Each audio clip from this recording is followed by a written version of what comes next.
Sí, aleluya. Sale, suegro. Oiga. ¿Qué pasó?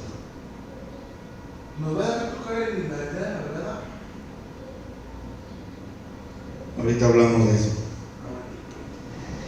Muy buenos días, mis amados hermanos, que Dios los bendiga. Estoy batallando aquí con esta laptop que ya no me funciona, ya no me sirve. Les comentaba ayer que si en alguna razón dejaba yo de transmitir en vivo entre semana, pues es porque esta laptop que tengo aquí ya no me quiere servir, ya no me quiere funcionar. Así que no va a ser por razón de que yo no quiera darles el estudio. Lo que pasa es de que ya no me funciona este equipo. Ya necesito renovarlo con alguna otra forma. Así que bueno, gracias a nuestro Dios porque estamos aquí en esta hermosa mañana para recibir nuevamente la preciosa palabra de nuestro Dios. Estamos en una transmisión en vivo por la mañana en este día lunes 30,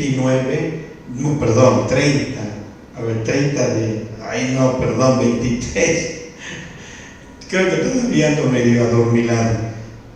Estamos en una transmisión por la mañana en este día lunes 23 de junio y estamos en vivo desde la Ciudad de México tratando un tema tan hermoso, tan maravilloso, titulado Preciosa Gema en el Tabernáculo. Así que es maravilloso cuando aprendemos de la palabra de Dios. Vuelvo a repetir el título, estamos estudiando Preciosa Gema en el Tabernáculo.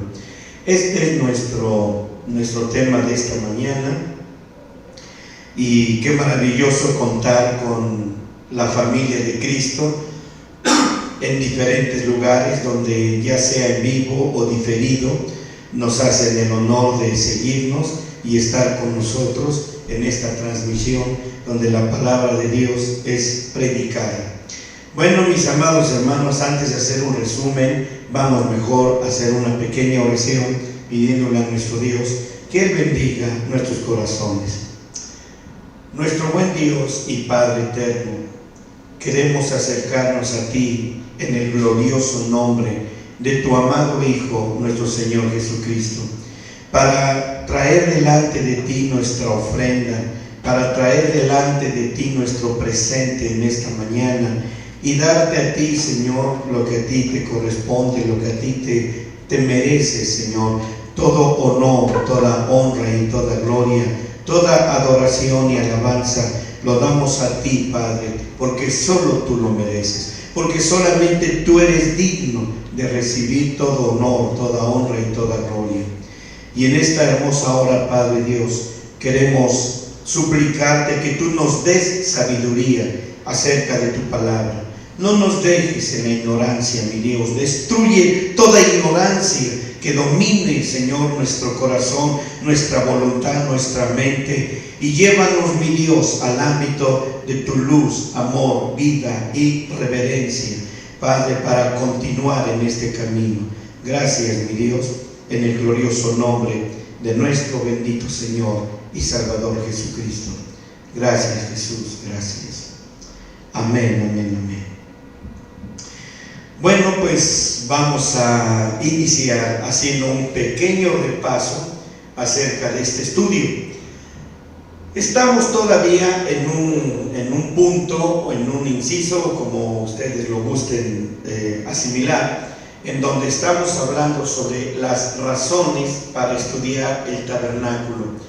Como ustedes pueden ver, entre muchas personas puede existir el asunto de que ¿para qué estudiar el tabernáculo? Si es algo del Antiguo Testamento, ya no sirve, ya no tiene razón, es algo que no tiene motivo, puesto que fue algo del Antiguo Testamento. Hay veces es curioso ver la mentalidad de las gentes. Por un lado, creo que el cristiano está dividido en dos pensamientos. Por ejemplo, algunos no quieren nada con el Antiguo Testamento porque argumentan que estamos viviendo bajo la ley, bajo la gracia.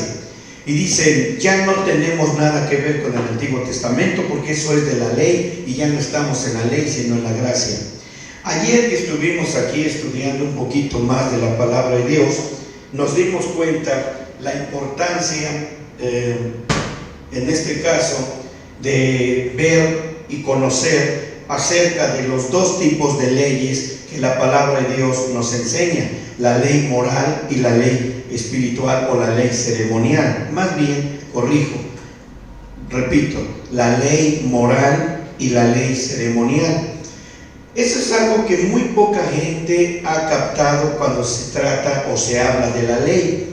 Así que ellos dicen, ¿para qué estudiar el tabernáculo si esto es del Antiguo Testamento?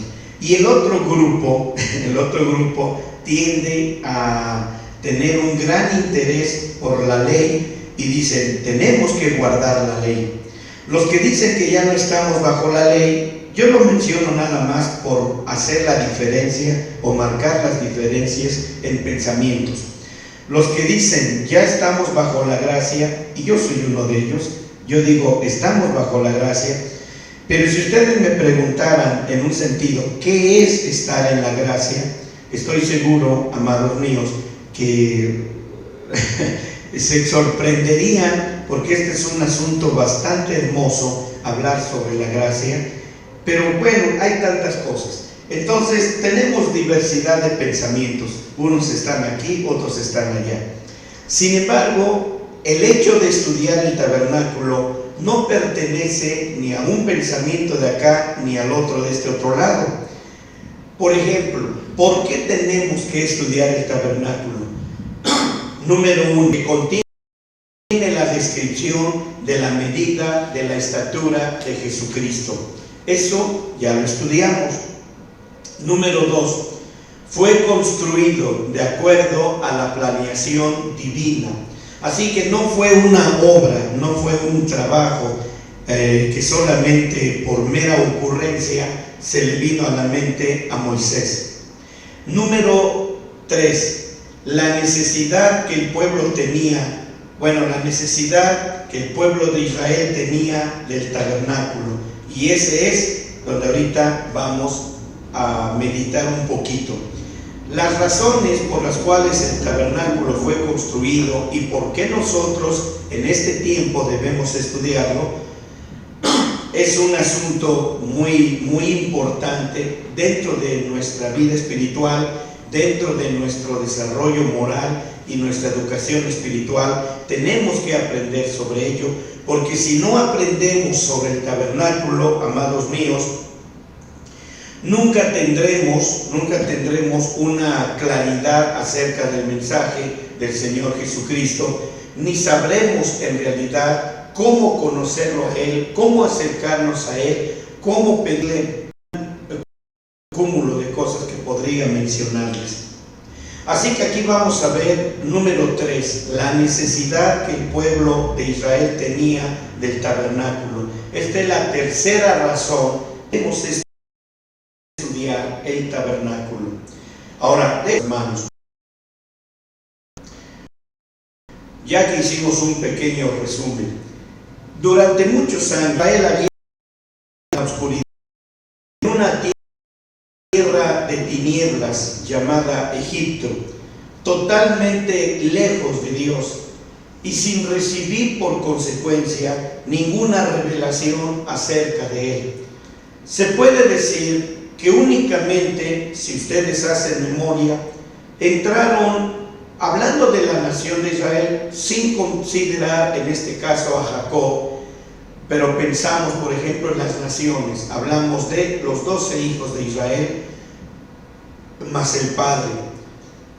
De modo que entonces entraron solamente 13 personas, por decir, a la tierra de Egipto.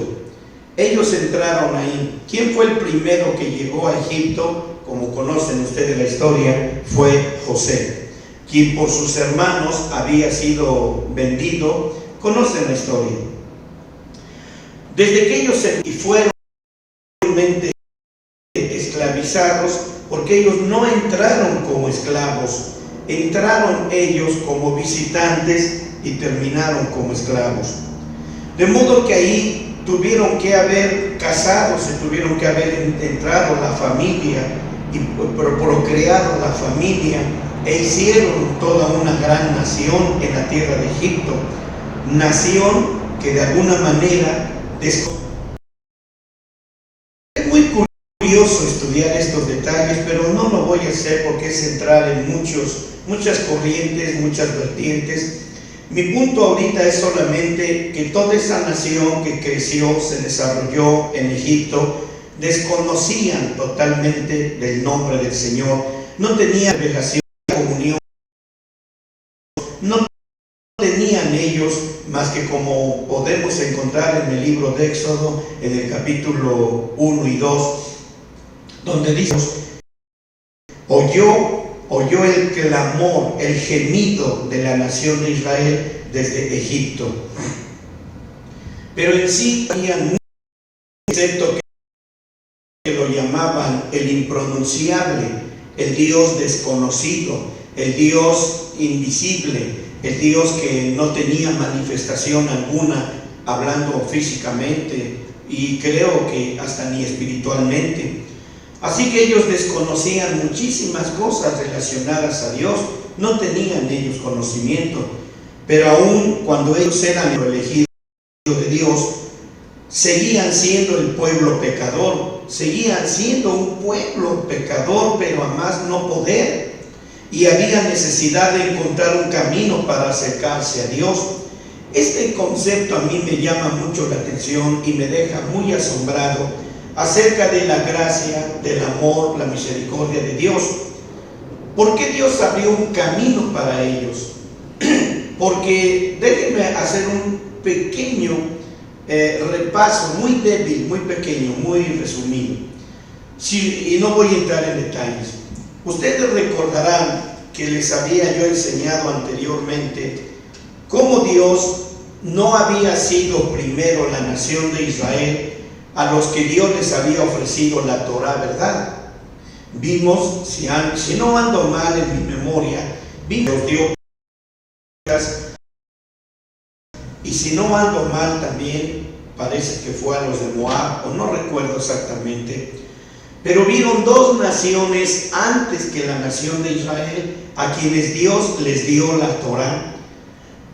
Y aquellas dos naciones a las que yo estoy haciendo referencia, y si las naciones que estoy mencionando no son las correctas, bueno, ya lo podremos corregir en otra ocasión.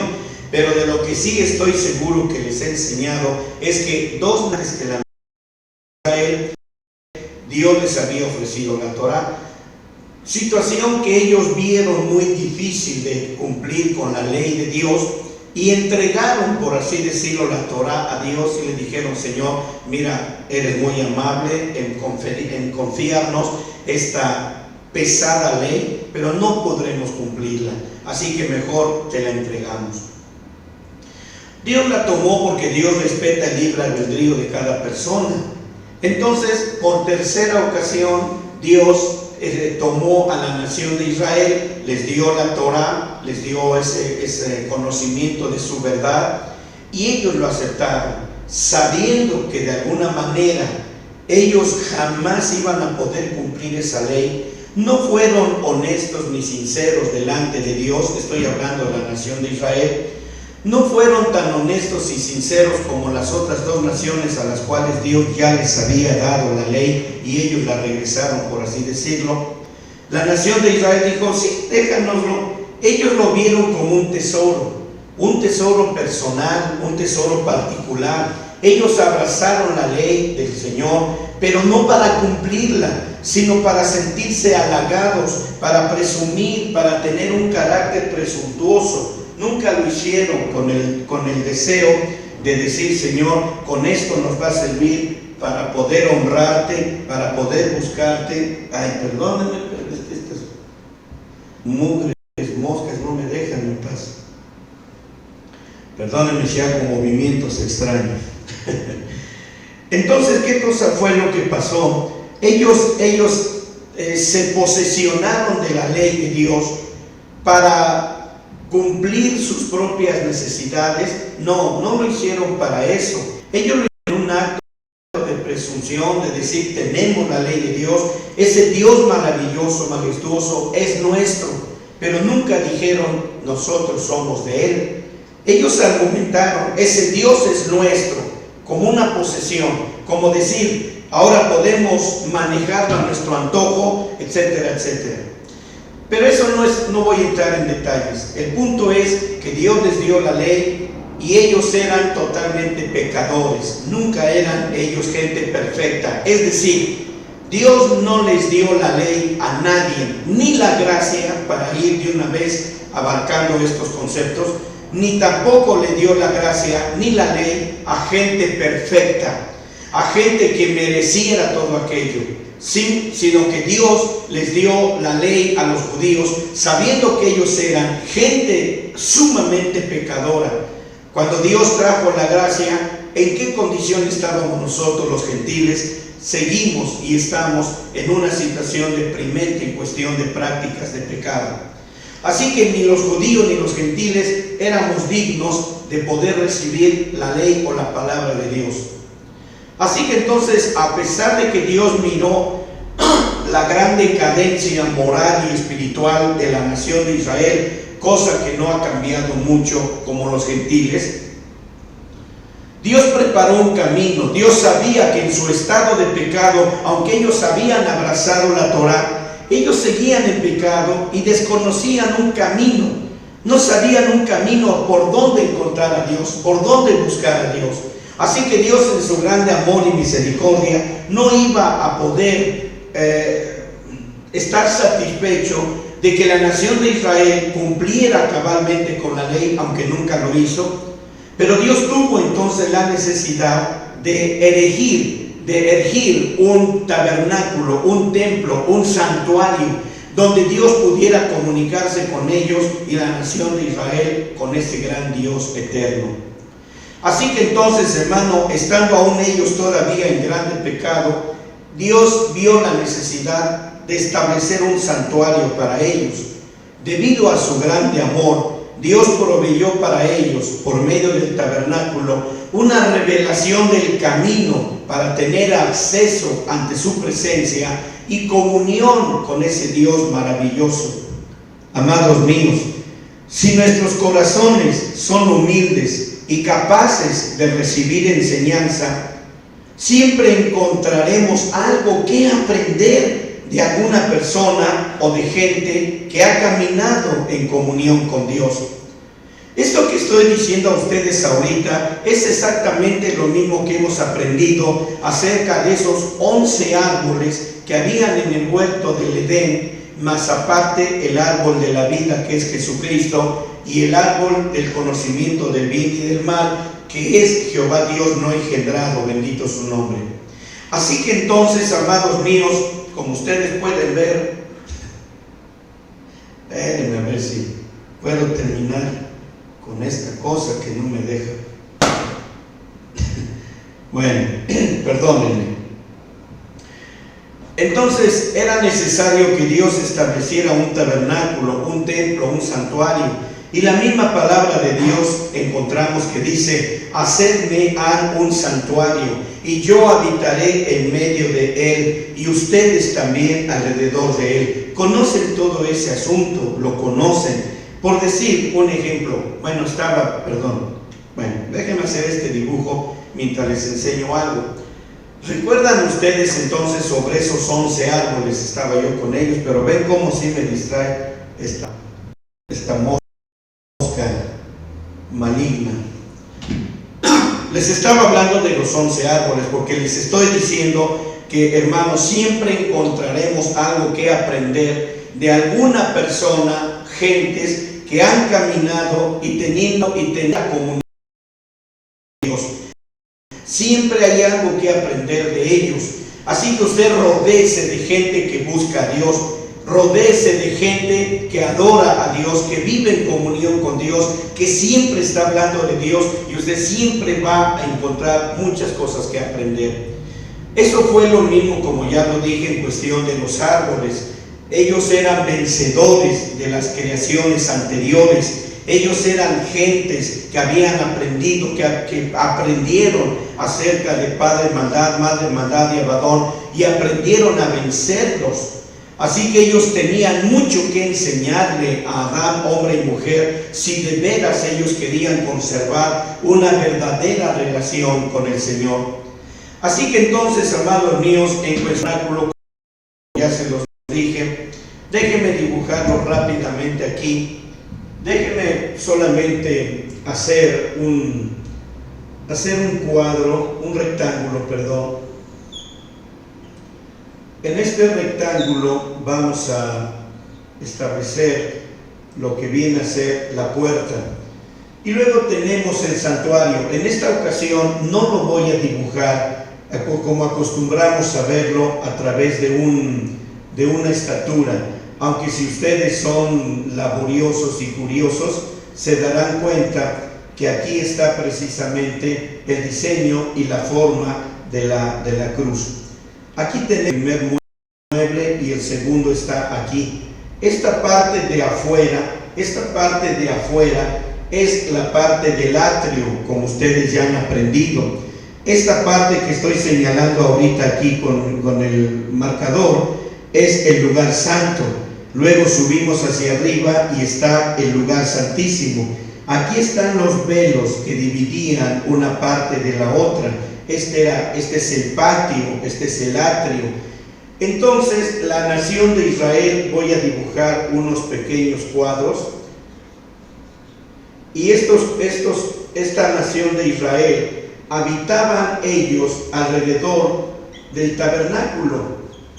Aquí estaban las naciones de Israel, estaban en escuadrones o cuadrillas y vivían alrededor del tabernáculo.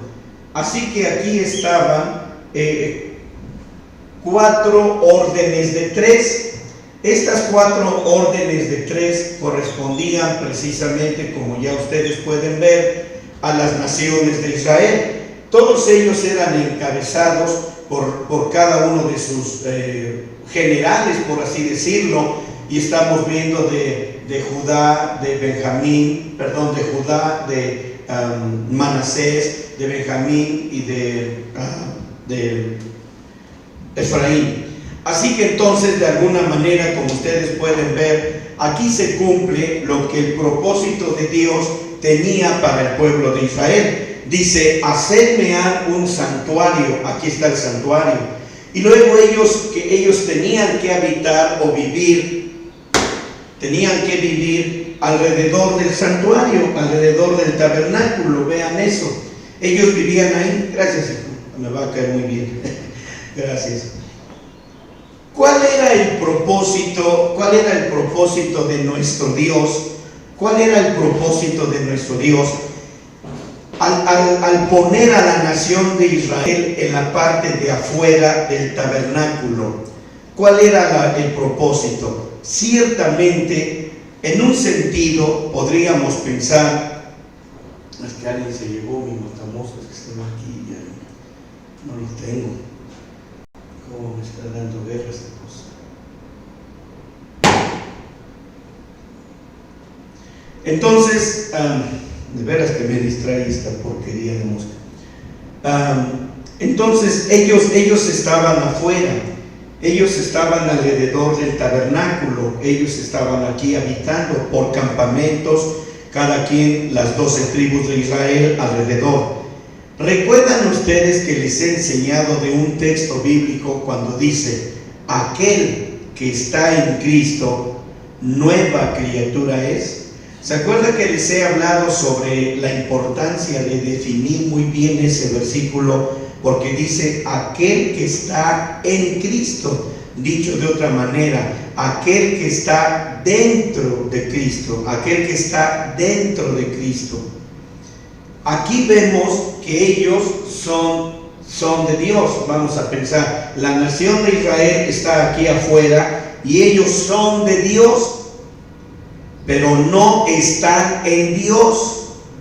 El propósito de Dios con el tabernáculo y al haberlos a ellos dejado fuera es que indicaba que posteriormente en su corazón, en la vida de ellos, albergarían la esperanza por crecimiento y conocimiento de entrar, de permanecer, de estar en Cristo y entrar a Él a través de su servicio que hacían a Dios. Lo que Dios quería es que ellos entraran en espíritu, en alma, en corazón, en voluntad. Bien que sus cuerpos podían estar habitando fuera, pero su corazón, su voluntad, su espíritu, su alma estarían en Cristo. Dios quería que su vida devocional, su vida espiritual, habitara dentro del tabernáculo, dentro del santuario. Es exactamente un cuadro muy semejante al que yo les he planteado en todo el tiempo. Mi cuerpo está aquí, vamos a decir, mi cuerpo está aquí. No puedo decir que mi cuerpo vive en la presencia de Dios, pero mi alma, mi espíritu, mi corazón, mi voluntad, mi mente, todo aquello, todo mi ser vive dentro de Él. Entonces se cumple lo que siempre les he dicho. Una cosa muy diferente es ser de Cristo y otra cosa es estar en Cristo. Mi cuerpo no puede entrar ahí, no puede, pero mi alma, mi espíritu, como dice la palabra de Dios en Romanos 12:1, os ruego por las muchas misericordias de Dios que presentéis vuestros cuerpos delante de Dios en sacrificio vivo. Entonces lo que Dios quería es que ellos, como su cuerpo es un cuerpo mortal, totalmente, ya lo he dicho, manoseado por Leviatán, sus cuerpos de ellos habitando en cada uno de sus campamentos y en el orden que Dios les había establecido, estaban fuera. Pero cuando ellos adoraban a Dios, elevaban su alma, su espíritu, su corazón, su mente, etcétera, su ser, lo elevaban en adoración. Y es cuando ellos entraban, por así decirlo, al santuario, dándole al Señor todo su ser.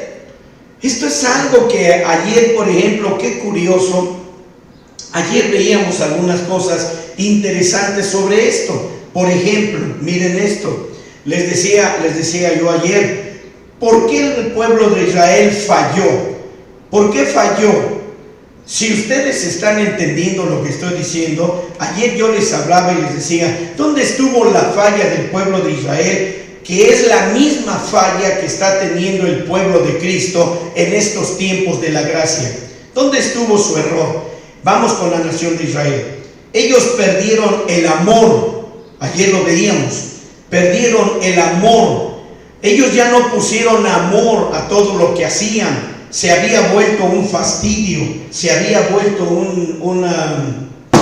una condición en la que en verdad ellos habían perdido toda su vida devocional en Cristo, en Dios.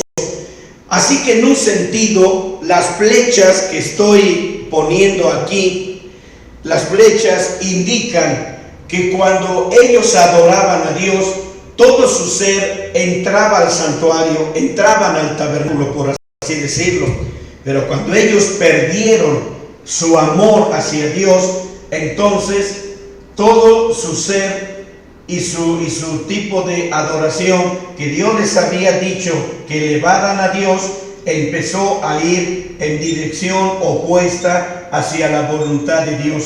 Es decir, ya no hubo en ellos el entrar en el santuario. Las flechas rojas indican que ellos empezaron a desviar toda esa adoración y alabanza a otros dioses, comenzando con que el amor lo perdieron cuando sabían que tenían que venir hacia la iglesia o al tabernáculo. Qué tremendo, porque ayer veíamos algo de esto cuando les decía cuántas veces venimos arrastrándonos a la iglesia. Venimos arrastrándonos al grado que decimos, no, otra vez ir a la iglesia, otra vez, es domingo. ¿Cuándo habrá un domingo que pueda yo levantarme hasta las 4 de la tarde y desayunar en la cama y comer en la cama? Bueno, ¿quieres hacer eso? Yo ya lo pasé. Estuve casi un año en cama. Y los hermanos que me conocieron, y hay muchos que están todavía aquí, saben que estando en cama, porque tuve un accidente muy fuerte, y estando en cama mandé comprar un cable de micrófono muy largo para que desde la cama estuviera yo predicando. Así que ni aún estando en cama me libré de estar predicando. Pero bueno, yo le voy a decir esto, usted a lo mejor no es pastor, pero voy a decir, ¿quiere estar en cama? Bueno, cuando vea una combi, aviéntese enfrente de él, o un auto que va velozmente, aviéntese enfrente de él, y va usted a tener domingos donde va a desayunar, va a comer y va a cenar en cama. Es muy sencillo, ¿ya vio? Sí, en serio. O si anda usted en la azotea de su casa, piense que es Superman o el hombre araña y aviéntese, ¿verdad? Y va a ver que así sí va a poder estar en cama los domingos para que le lleven el desayuno, la comida y la cena. Bueno, estoy bromeando, pero acerca de mí no bromeo, porque lo que estoy diciendo fue cierto. Bueno, ok. Entonces, ¿qué pasó? Lejos de que ellos entraran al santuario, sus alabanzas y adoración y servicio ya iban empezando a fraguar ya de por sí su condición de ser una fornicaria, de ser una adúltera, de ser la madre de todas las fornicaciones. Así que hay tantas cosas que hablar sobre esto. Sin embargo, a pesar de que el pueblo de Israel era pecaminoso,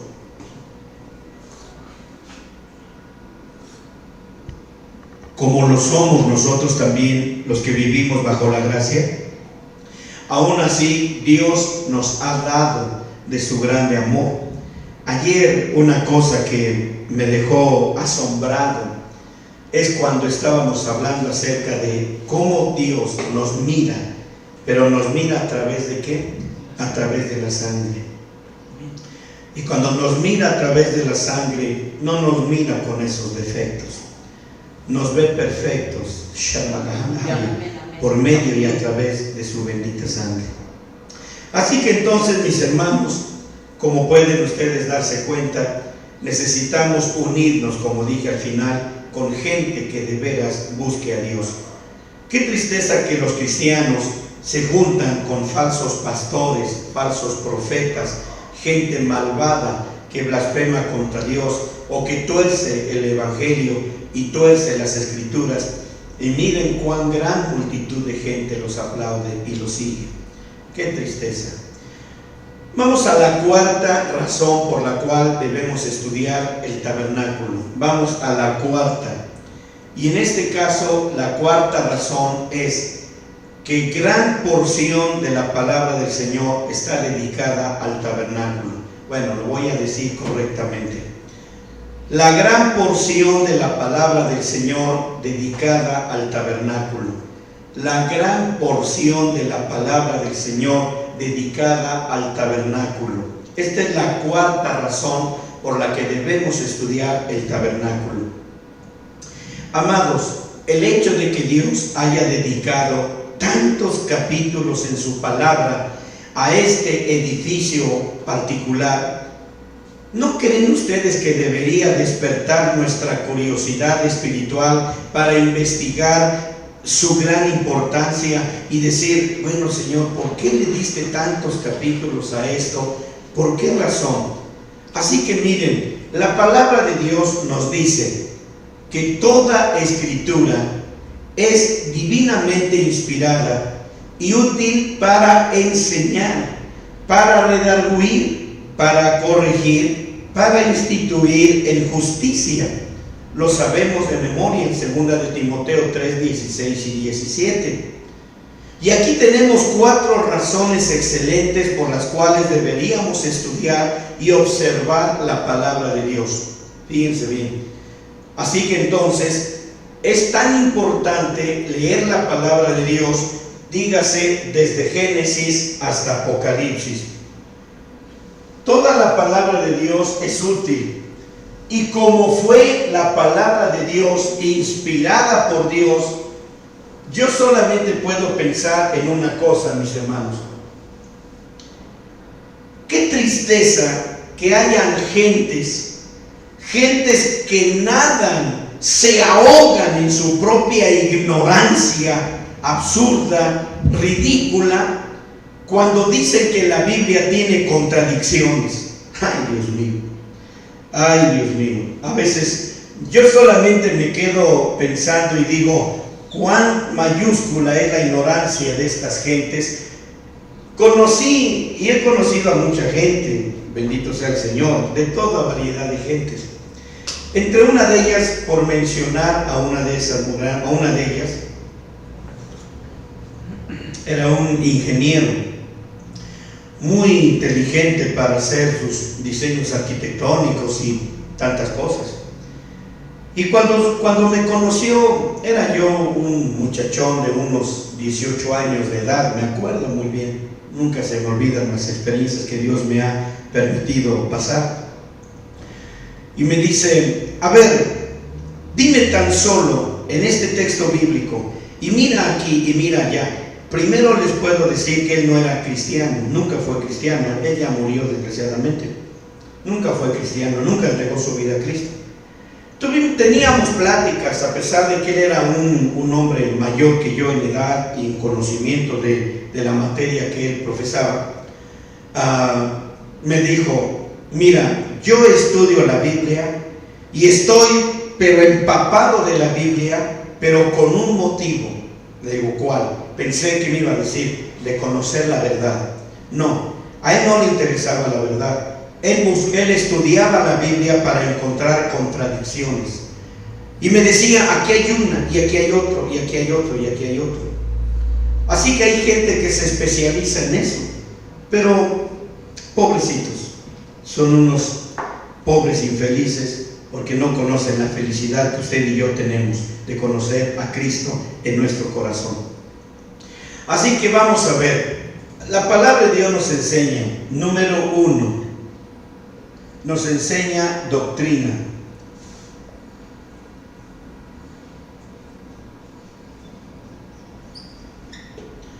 Número 2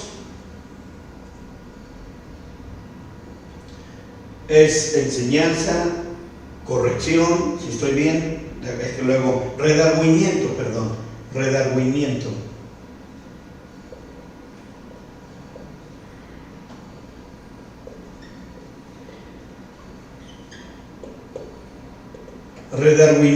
Número 3, corrección.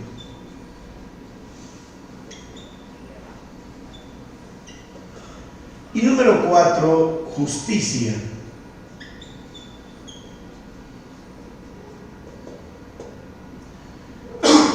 En otras palabras, ¿por qué es importante estudiar la Biblia desde Génesis hasta Apocalipsis?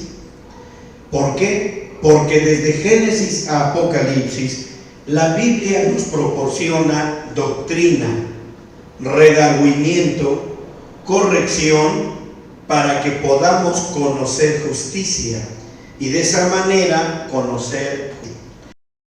Así que esta es la razón por la que es muy importante que investigar la palabra de Dios desde Génesis hasta Apocalipsis. Por ejemplo, gran parte de la gente cristiana,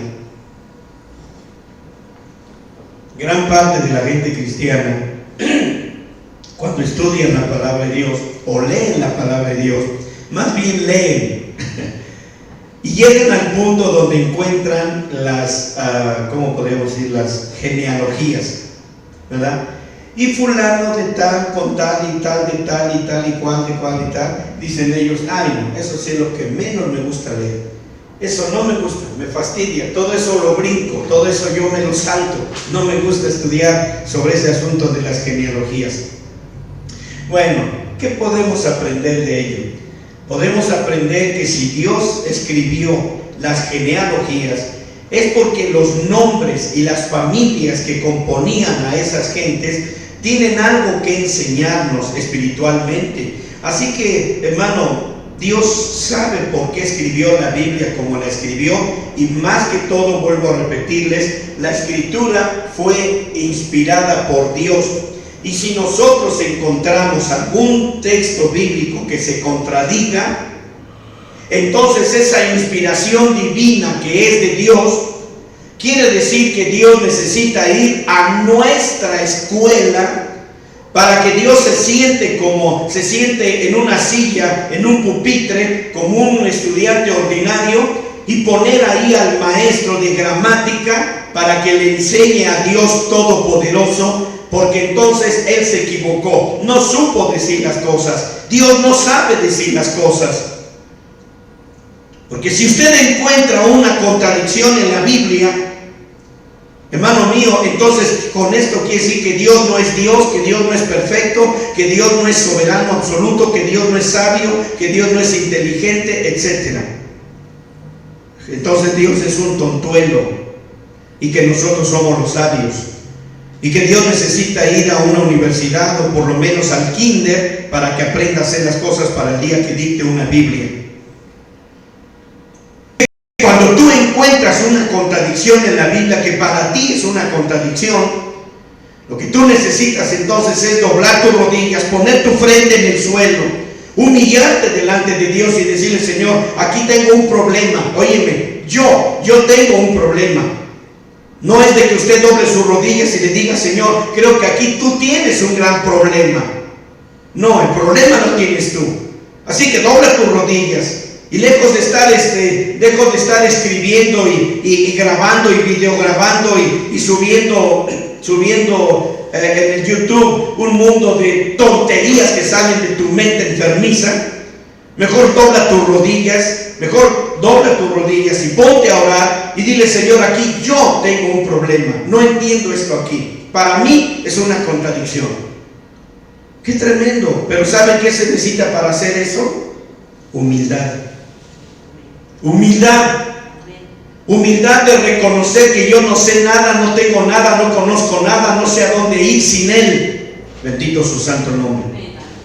Así que entonces, mis amados hermanos, ahí está un asunto muy delicado. Vamos a la quinta razón por la cual es importante estudiar el tabernáculo.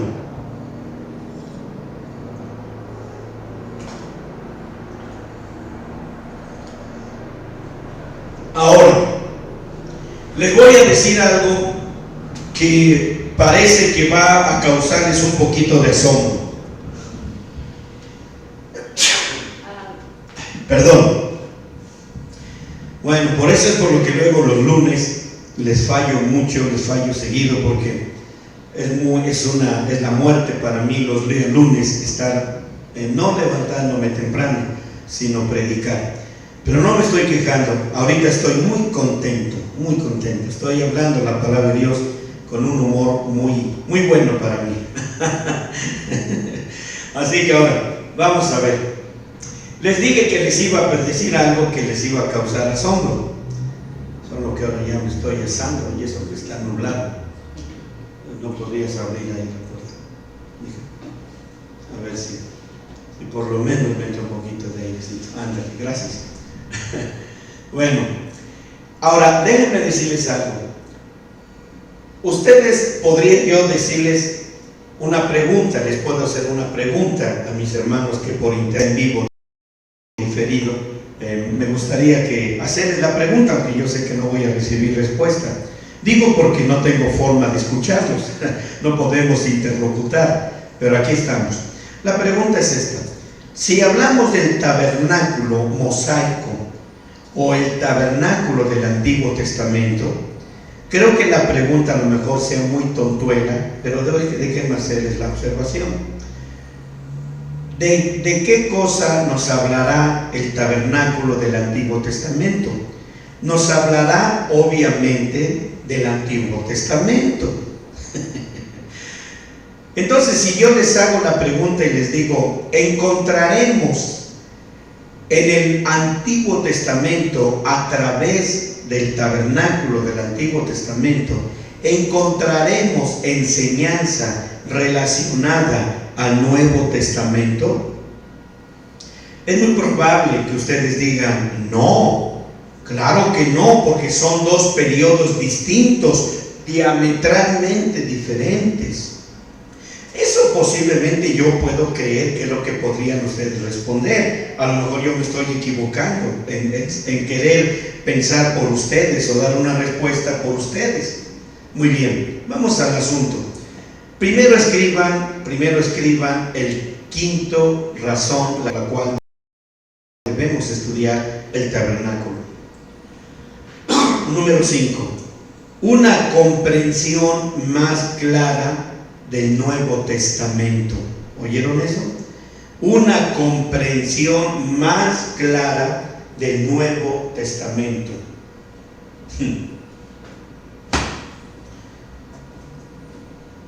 ¿Qué quiere decir eso?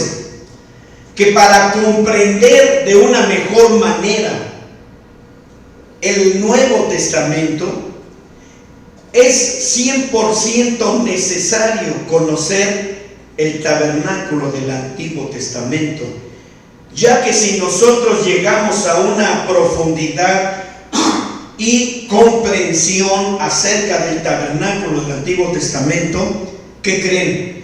Tendremos una claridad enorme para comprender acerca del Nuevo Testamento. Así que entonces, hermanos míos, hay muchas porciones en las Escrituras del Nuevo Testamento que nunca podrán ser comprendidas claramente hasta no haber estudiado profundamente el tabernáculo del Antiguo Testamento. Por muchas de en particular de la palabra de Dios, hermanos, puesto que el tabernáculo, óiganme bien, es una descripción del Hijo de Dios, entonces podemos ajustar el mismo a toda escritura, puesto que toda escritura, como lo ven en el pizarrón, ha sido dada a fin de revelar al Señor Jesucristo. Ahora déjenme mostrárselos aquí en el pizarrón. Me gusta cuando a veces tengo que verme forzado a estar aquí en el pizarrón cuando no tengo ganas de escribir. Hay veces de repente me entra la pereza de estar escribiendo en el pizarrón, pero ahorita no.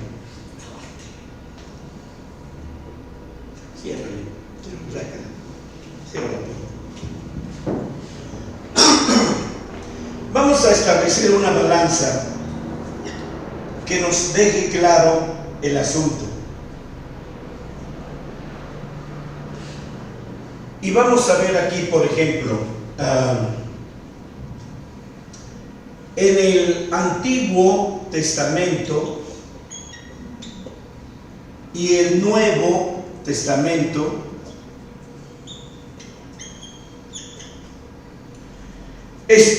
pongamos aquí el ejemplo de ambos casos, ¿verdad? En el Nuevo Testamento, Dios, ¿cómo puedo hacer para no escribir? Necesito simplemente que ustedes escriban. Pero vamos a ver, Dios habló a través de tipos, sombras, figuras del Señor Jesucristo a través, esto ya lo van ustedes a escribir, a través del tabernáculo mosaico.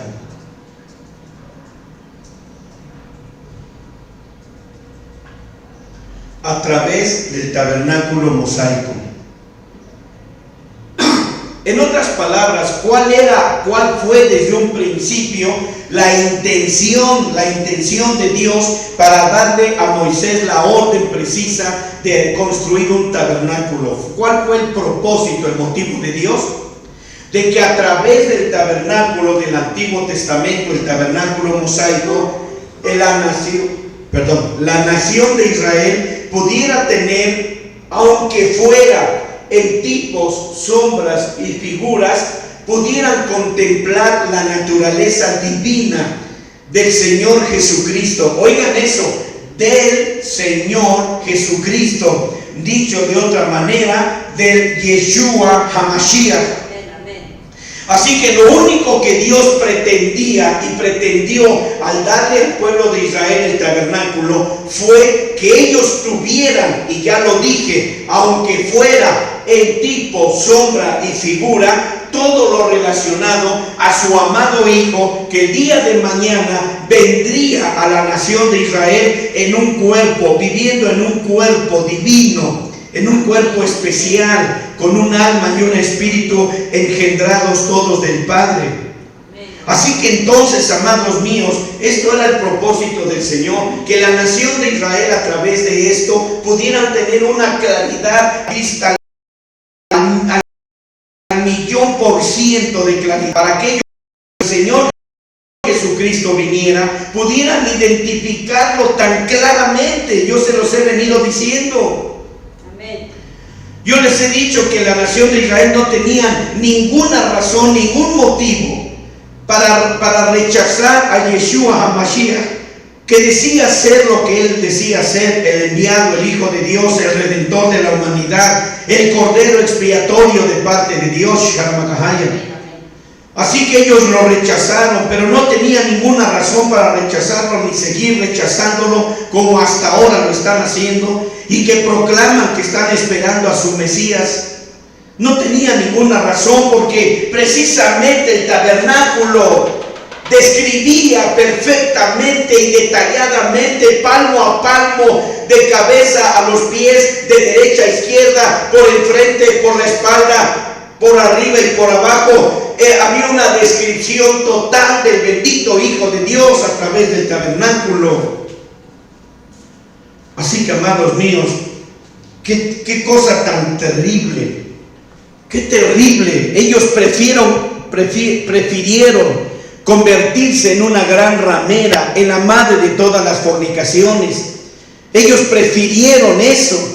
Por eso yo siempre les he dicho, ¿cómo pueden creer que la Iglesia Católica sea la madre de las fornicaciones si cuando Dios vino a la nación de Israel y les dio el tabernáculo, ellos lo cambiaron por sus amantes?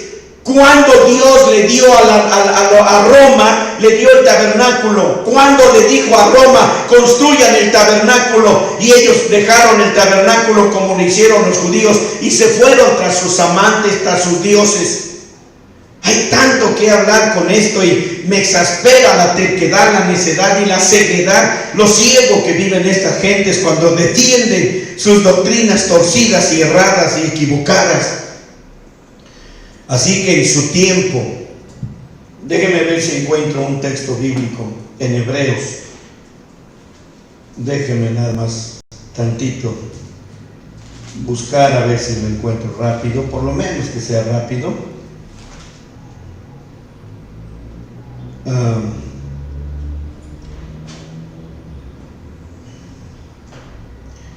Es que hay un texto aquí en el libro de Hebreos donde habla del Señor Jesús, donde dice, en su tiempo, dice, naciendo de una mujer. Pero bueno, ahorita lo único que tengo aquí a la mano es Hebreos 7:14. Dice, bueno, el que yo quiero es otro, pero no voy a perder mi tiempo ahorita en buscarlo, ya después se los podré proporcionar. Ahora, a su tiempo, cumpliéndose el tiempo adecuado dentro del plan maestro de Dios, entonces vino, ¿verdad? Ahora voy a escribir aquí, ya no en sombras, ya no en sombra, figura, etcétera, sino un tabernáculo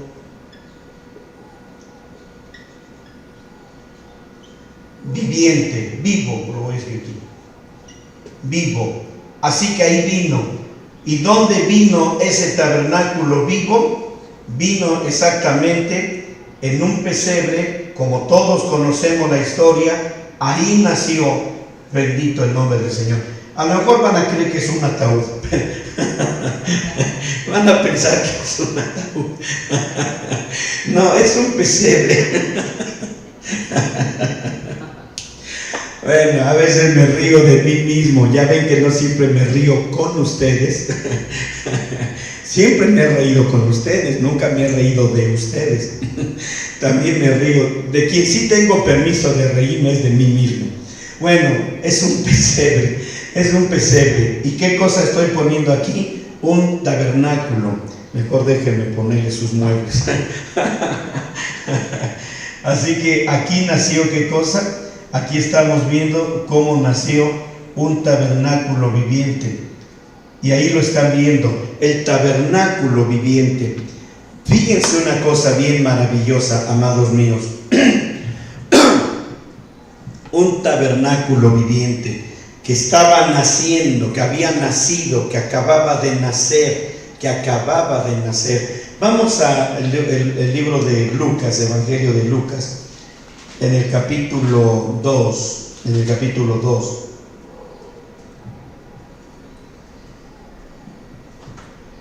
Aleluya, bendito su santo nombre. Yo me gustaría que ustedes combinaran este versículo del capítulo 2 de Lucas, versículo, en este caso 11, versículo 11. Déjenme, mientras lo buscan, déjenme ir a segunda, parece que es primera de Timoteo.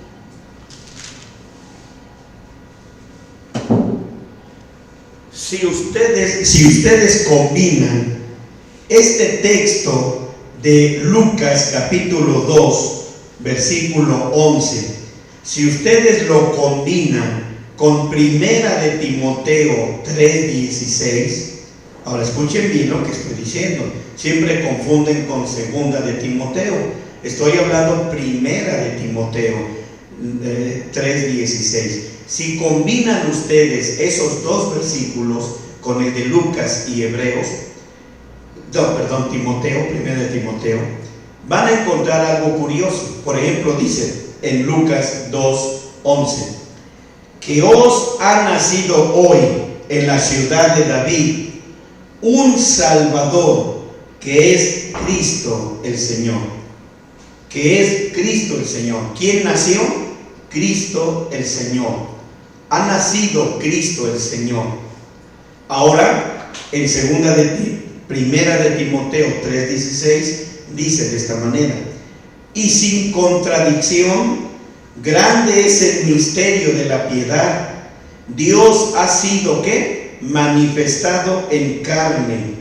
Dios, hasta ahí, Dios ha sido manifestado en carne. ¡Wow! ¡Qué tremendo es eso! ¡Qué tremendo es eso!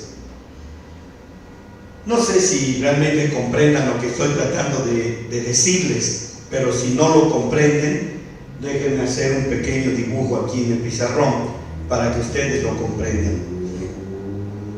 Dios ha sido manifestado en carne. ¿Vieron eso? Necesito hablarles algunos pequeños detalles para aclarar un poco más su mente acerca de esto. Fíjense bien. Moisés construyó un tabernáculo. ¿Estamos de acuerdo? Moisés construye un tabernáculo. Déjenme decirles, si alguien se duerme, ni lo estoy mirando, ¿verdad? Así que déjenme hablar con un poquito más de pasividad, como quien dice, lento, para que quede entendido. Dios le dijo a Moisés que construyera un tabernáculo. Fíjense bien en eso. Hay tanto que hablar de esto que la verdad hasta mi cabeza da vueltas, porque quisiera simplemente decirlo con 2 o 3 palabras. Con el seguro. Y entonces, ¿qué sucedió? Moisés hizo un tabernáculo. De alguna manera, ese tabernáculo, ¿qué cosa? Es un tabernáculo terreno. Hay una gran diferencia, pero quiero que me escuchen primero antes de hacer juicios o hacer comentarios. Moisés construyó un tabernáculo con material totalmente terreno. Fue algo terreno, material que extrajo de la tierra, de los árboles plantados en la tierra, etcétera, etcétera. Y entonces, a final de cuentas, ¿quién vino a morar en ese tabernáculo? Oigan, era un tabernáculo terreno, y al final de cuentas, ¿quién vino a habitar en él? Lo conocen, la gloria de Yahweh. La gloria de Yahweh, con su majestad y gloria, vino a habitar ese templo, ese tabernáculo, hecho de una construcción terrena, hecho de una construcción terrenal. Y el Señor vino y habitó en él. Yo les dije hace un rato un versículo bíblico: hacedme un santuario y yo habitaré en él. Vean ahora, Dios, aunque de forma diferente, por eso se los dije, Dios preparó el vientre de la Virgen María. Dios preparó un vientre terrenal, carnal. Él trajo una simiente específica, especial, divina, nada terrenal en un momento determinado. La idea es la misma. Hagan conclusiones de lo que estoy hablando, por eso estoy hablando muy despacio y pausado. Así que Dios trajo una semilla, es decir, un cuerpo no terrenal, no de este mundo, no de esta tierra, por así decirlo. Lo que hablábamos ayer, creo que ya ni terminé de explicarlo ayer domingo, pero era necesario traer un cuerpo especial, un cuerpo nuevo, que soportara el peso de la gloria de Dios, del Dios no engendrado, del Dios increado, de Elohim Hashem Adonai, para habitar, para vivir en ese cuerpo. Va a ser del nombre Yahweh viniera a alojarse en el pobre y débil vientre virginal de María, porque el vientre de María hubiera explotado en millones de partículas y se hubiera diseminado entre el espacio y el tiempo. Así que Dios cubrió su semilla, la cubrió en un cuerpo nuevo. ¿Qué cosa hizo primero el Señor? Primero hizo el cuerpo, por así decirlo, para hablar de un orden. Después de que hizo el cuerpo, entonces se cumple lo que dice en primera de Timoteo 3:16, y habitó en carne. En otras palabras, Dios trajo un cuerpo de carne, semejante a la carne humana, pecadora, pero sin pecado. Y entonces, ¿qué dice? Dios manifestado a través de la carne o en carne. Entonces es la misma imagen, figura, tipo, sombra y figura de lo que el tabernáculo del Antiguo Testamento fue en el vientre de María. Déjenme ahora dibujarles. Aquí ya lo tenemos. Ya les dije que no es una voz. Ya les dije, ahora vamos a dibujarlo así. ¿Qué les parece si de alguna manera me aceptan un dibujo muy chusco, pero no sé dibujar? Digamos, voy a hacerlo grande. Digamos que aquí tenemos a María con sus manos levantadas, pero voy a intencionalmente un vientre muy grande. Discúlpenme, voy a dibujar un vientre muy grande. Aún así no está muy grande, necesito más espacio, porque adentro necesito ilustrarles que adentro estaba creciendo de igual manera un tabernáculo.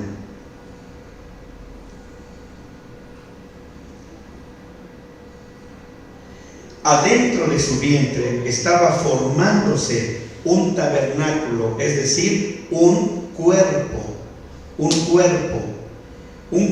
de carne, en donde iba a habitar ¿quién? La gloria del Señor. Ya no les pido que lean, solamente recuerden en Juan, Evangelio de Juan capítulo 1, versículo 14, si estoy bien, es el 14, si no es el 14 es el 18, donde dice: y vimos su gloria como la del unigénito del Padre, Entonces aquí nosotros nos damos cuenta. Déjenme mostrarles algo hermoso. Necesito borrar esto para hacerles una similitud. Necesito borrarlo porque necesito espacio, pero voy a borrar esto y voy a borrar esto para darles a ustedes un panorama mejor. Vamos a esperar que acerquen la cámara para que vean esto que estoy poniendo aquí. Ya quité el ataúd. No era un ataúd, era un pesebre. Ahora, vean ustedes aquí. Aquí tenemos esto. Esta es María. En su vientre, que estaba formándose un tabernáculo. ¿Cuál tabernáculo? Este tabernáculo, no, el tabernáculo vivo. El tabernáculo vivo. El tabernáculo que iba a suplir, oigan bien eso, que iba a suplir toda práctica que se hacía en cuanto a cultos. Todo esto quedaba eximido, quedaba ya quedaba obsoleto en el momento que el tabernáculo vivo ya había nacido. Hay muchos detalles, como el otro día me decía un hermano a través de hacerme una pregunta. Decía: hermano, no comprendo. Usted está diciendo que en el momento que nació el tabernáculo vivo, quedaba obsoleto este tabernáculo. Dice: pero ¿cómo? Si todavía Jesús era un pequeñito, era un niño. Entonces le comentaba y le decía: él tuvo que crecer, primero vino como una semilla para estar en el vientre de María. Y luego físicamente, cuando él salió del vientre, él tuvo que madurar y crecer. Por eso yo les daba el texto bíblico de Lucas, precisamente ya que están por ahí, en el capítulo mismo 2, versículo 52. Ese mismo versículo dice: y Jesús crecía en sabiduría y en edad y en gracia para con Dios y los hombres. Así que de esta manera es como entonces él tuvo que haber crecido hasta haber sido un tabernáculo pues glorioso, etc. Hay tanto que mostrarles. Ya el tiempo ya me está carrereando, ya me pasé de tiempo, pero déjenme terminar. Voy a borrar aquí.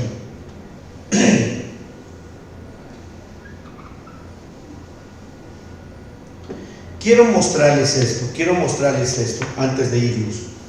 Voy a dibujar en forma muy diferente el tabernáculo. Voy a dibujarlo en forma muy diferente. Por ejemplo, el tabernáculo estaba hecho en forma de una cruz.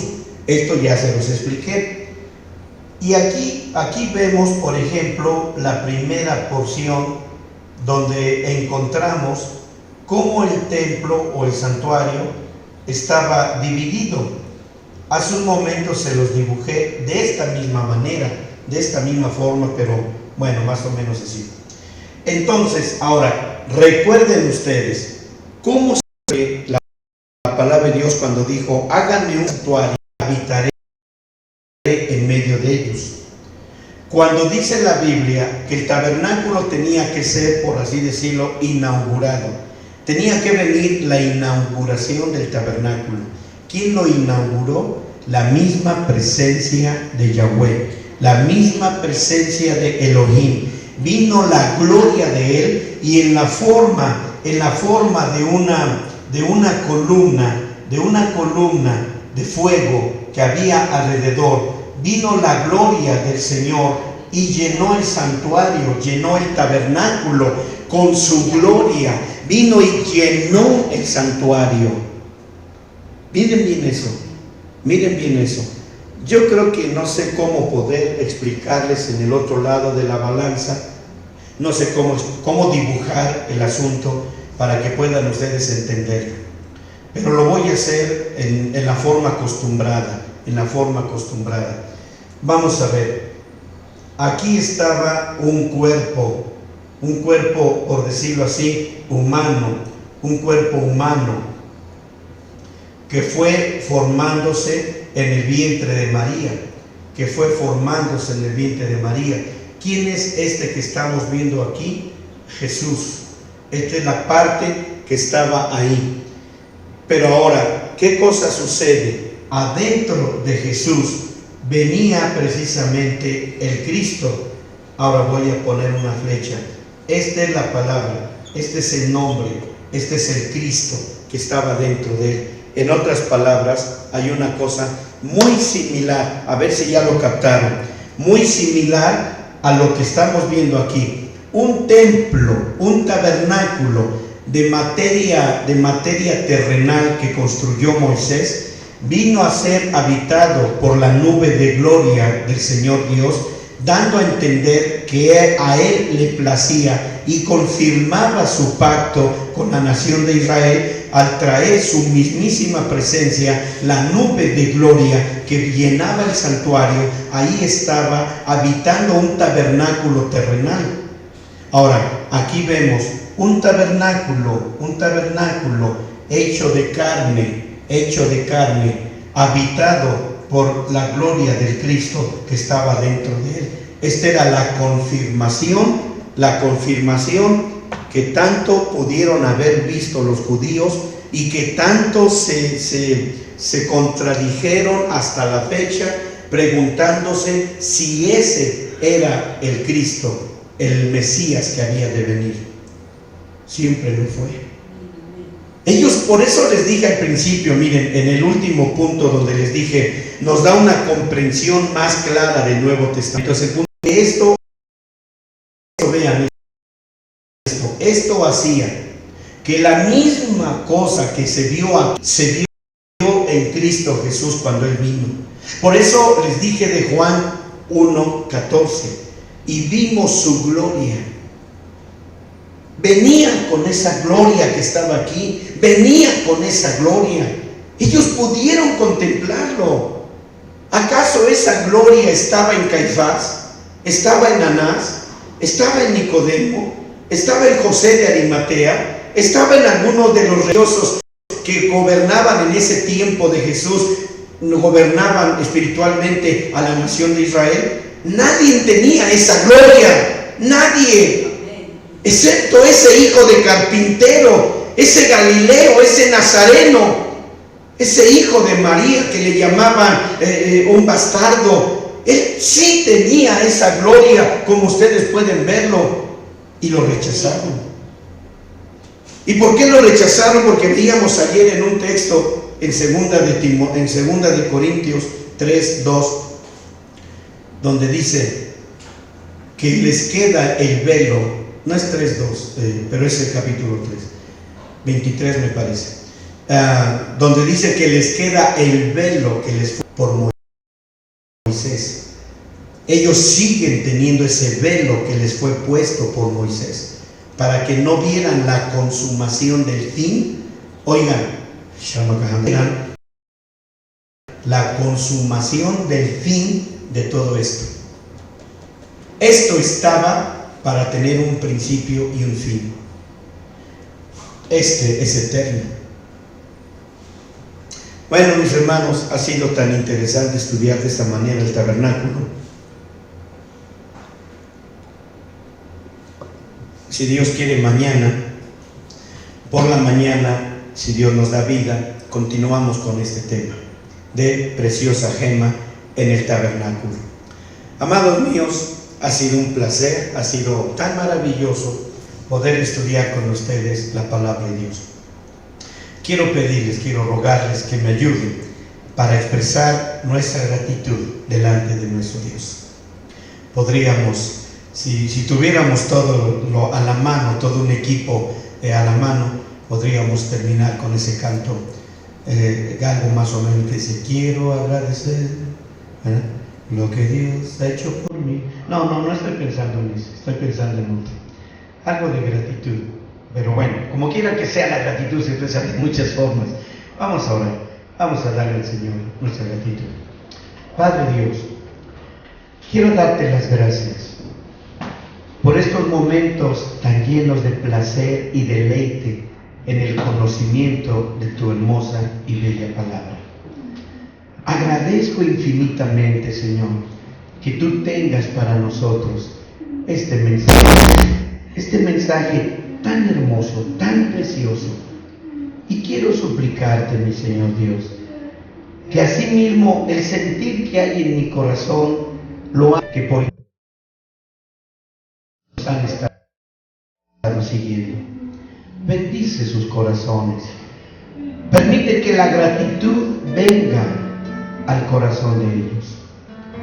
Y que de esta manera, Señor, cada uno de nosotros podamos postrarnos ante tu presencia, dándote a ti, Señor, nuestra gratitud, nuestra adoración y nuestra alabanza.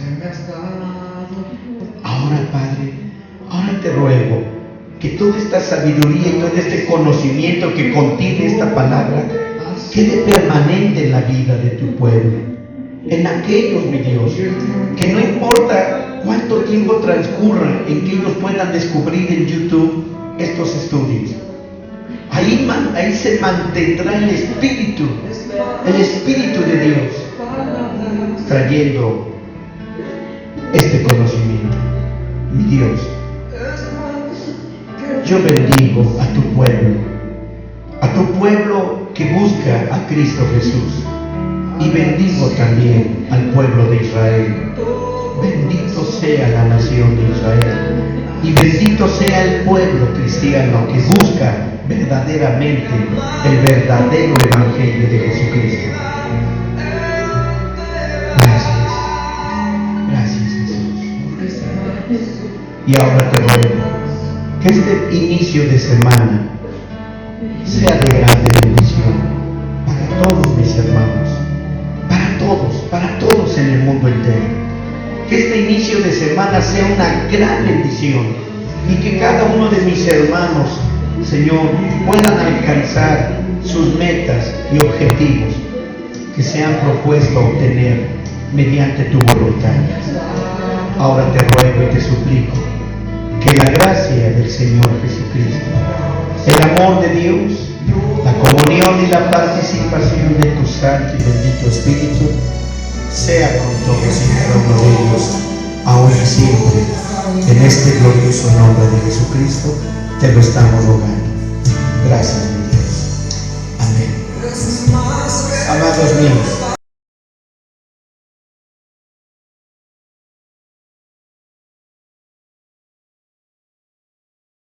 Dios los bendiga. Hoy por la tarde, más bien noche, a las 7 de la noche, los espero para nuestra continuación de nuestros estudios bíblicos.